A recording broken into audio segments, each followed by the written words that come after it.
CUS international સ્કૂલમાં RTE હેઠળ પ્રવેશ લેનાર વિદ્યાર્થીઓને એસી વગર તેમજ ડિજિટલ બોર્ડ વગર એક ક્લાસમાં અલગ અલગ અભ્યાસ કરાવતો હોવાના આક્ષેપ સાથે વાલીઓએ હોબાળો મચાવતા આ મુદ્દે શિક્ષણ વિભાગે કાર્યવાહી કરી શાળા સંચાલકોને આવા કોઈ ભેદભાવ વગર તમામને એક સરખી સુવિધા આપવા તાકીદ કરવામાં આવી છે।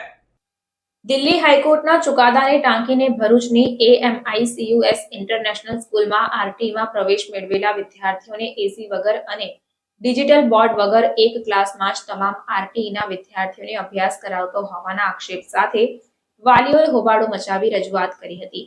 ત્યારે આ મુદ્દે ગાંધીનગર સુધી નોંધ લેવા સાથે શિક્ષણ મંત્રીએ તપાસના આદેશ પણ આપ્યા હતા।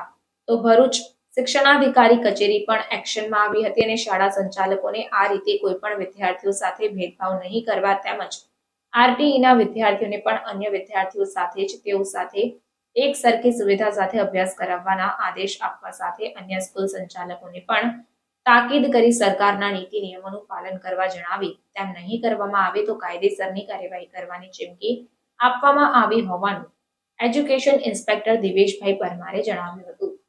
પૂર્વ NSUI પ્રમુખ યોગી પટેલની સક્રિયતા અને વાલીઓની જાગૃતતાના કારણે સરસ્વતીના મંદિરમાં થતા ભેદભાવ ભરી નીતિનું સમાપન થયું છે। ત્યારે ભવિષ્યમાં આવી કોઈ અન્ય ફરિયાદ શાળાઓમાંથી ન આવે તે ઈચ્છનીય છે। ગત રોજ ન્યૂઝ મીડિયાના માધ્યમથી એમિકસ સ્કૂલમાં બનેલી ઘટના અંગે જાણવા મળ્યું। જિલ્લા શિક્ષણ અધિકારી શ્રીની સૂચના મળતા તાત્કાલિક આ બાબતે તપાસ કરતા રૂબરૂ મુલાકાત શાળાની કરવામાં આવી। ત્યાંના ડાયરેક્ટર શ્રી જોડે ચર્ચા કરવામાં આવી।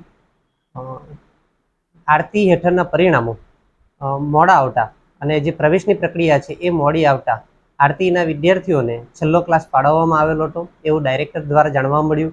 સાથે જ 1 એપ્રિલથી એમના ક્લાસો શરૂ કરી દેવામાં આવ્યા હતા, પરંતુ વિદ્યાર્થીઓનો છેલ્લો ક્લાસ હોય અને વાલીઓના જે ફરિયાદો હોય એને આધારે આ વિદ્યાર્થીઓનો ક્લાસ અલગ ન કરવાનો અને દરેક વિદ્યાર્થીને જુદા જુદા ક્લાસોમાં વહેંચી દરેકને એક સરખો ન્યાય મળે અને એક સરખી ફેસિલિટી મળે એ માટેની સૂચના જિલ્લા શિક્ષણાધિકારી કચેરી દ્વારા આપી દેવામાં આવી છે અને આવી ઘટના ભવિષ્યમાં ના બને એ માટેની પણ એમને ચેતવણી આપવામાં આવી છે। આ બાબતે શાળા દ્વારા પણ રજૂઆતને સાંભળવામાં આવી છે। વાલીઓની ફરિયાદ જે છે એ સંદર્ભે કાર્યવાહી કરશે અને હવે પછી આવી કોઈ ઘટના ન બને એની બાહેધરી પણ આપવામાં આવી છે।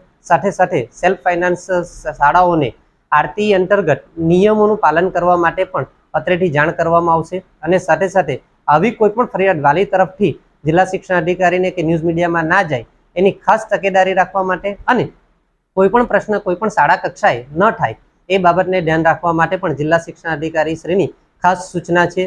આરતીમાં વિદ્યાર્થીને કોઈ પણ પ્રકારનો ભેદભાવ ન થાય, સરકારશ્રીના જે નિયમો છે એ નિયમોનું સખતપણે પાલન થાય અને સરકારશ્રીના નિયમો મુજબ જ શાળાઓ આરતીના વિદ્યાર્થીઓ સાથે પણ કાર્યવાહી કરે, એમને અભ્યાસ કરાવે, એમને જે જુદી જુદી પ્રવૃત્તિઓ છે એ પ્રવૃત્તિઓમાં સામેલ કરે એ બાબતને ખાસ ધ્યાનમાં રાખવામાં આવે છે।